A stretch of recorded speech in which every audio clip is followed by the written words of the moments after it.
عايزه اتطلق بسبب ان حمام شقتي صغير جدا جدا وحرفيا ما بياخدش نفرين على بعض. وكمان انا اصلا يا جماعه غلطانه من البدايه ان انا وافقت على الجوازه دي. كان لازم ان انا من الاول ابقى مستته نفسي كده وعارفه ان الشقه بتاعتي واسعه وكمان حمامها واسع.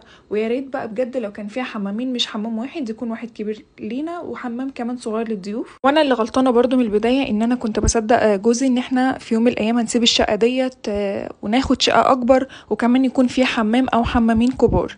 بصوا بقى يا جماعه، ديت كانت مشكله متابعه عندي على الصفحه، قالت لي الكلام ده كله. طبعا انا قلت لها انت بتفكري ازاي؟ ما ينفعش خالص ان واحده تفكر اصلا بالتفكير ده. قلت لها طب بصي سيبيني ارد عليكي في فيديو. ما حبيتش خالص يا جماعه ان انا ارد عليها في المسج الخاصه، يعني قلت ارد عليها كده في الفيديو اقول لها ان الحمام مش يعني الجواز مش بحوار الحمام او التويليت. يعني يا جماعه سوري، بس انا قلت لكم الكلام اللي هي قالته نصا بمعنى الكلمه. حبيت ان انا اقول لكم كل حرف هي قالته عشان خاطر تبقوا عارفين هي قالت لي ايه بالظبط. المهم ان انا قلت لها ارد عليكي في الفيديو. بصي حبيبتي، الجواز مش بالشقه، مش بالتويليت، مش باي حاجه غير بالشخص اللي انت هتتجوزيه. وعايزه اقول لك كمان ان انت ممكن يكون حمام بيتك صغير جدا جدا بس تعرفي تعملي فيه اي لمسات من ايديكي انت، بتفكيرك انت. يعني مثلا ممكن تختاري حوض شكله حلو، التويليت نفسه يبقى شكله حلو. بصي انا كمان مصوره لك التويليت عندي ليه، عشان خاطر اوريكي ان التويليت عندي اصلا صغير. يعني مش انا بس، ناس كتير جدا جدا، وفي كمان ناس التويليت عندهم اصغر من كده بكتير وانا اعرفهم شخصيا. بس الفكره في الرضا الرضا الرضا الرضا.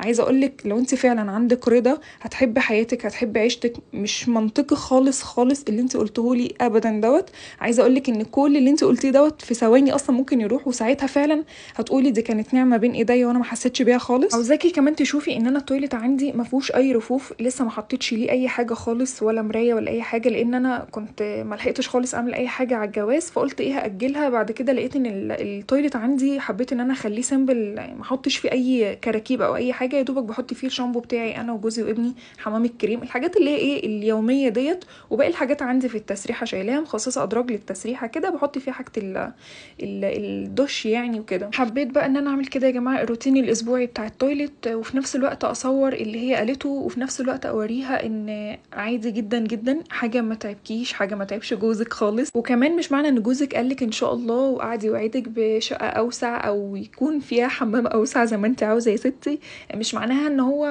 مش هينفذ الكلام اللي هو قاله. انت شايفه يعني الظروف على الكل، فالله يكون في عونه وفي عون كل الرجاله بصراحه. فانت ما تحملوش فوق طاقته وما تضايقيش نفسك بحاجه زي كده، حاجه هايفه ما تزعليش مني، حاجه يعني انا مش شايفاها بصراحه حاجه تخليكي تقولي عايزه اتطلق. يعني لا لا، بعد الشر عليكم من الطلاق وبعد الشر على كل واحده من فكره الطلاق. يا جماعه بعيدوا الفكره دي خالص خالص عن دماغكم واستعيذوا كده بالله. انا هنا بوريها بس في الاخر الحوض عندي انا حاطه عليه الحاجات دي وخلاص كده يعني. وبصوا انا مبسوطه جدا جدا بالتويليت بتاعي وانا اللي مختاره فيه كل تفصيله بصراحه.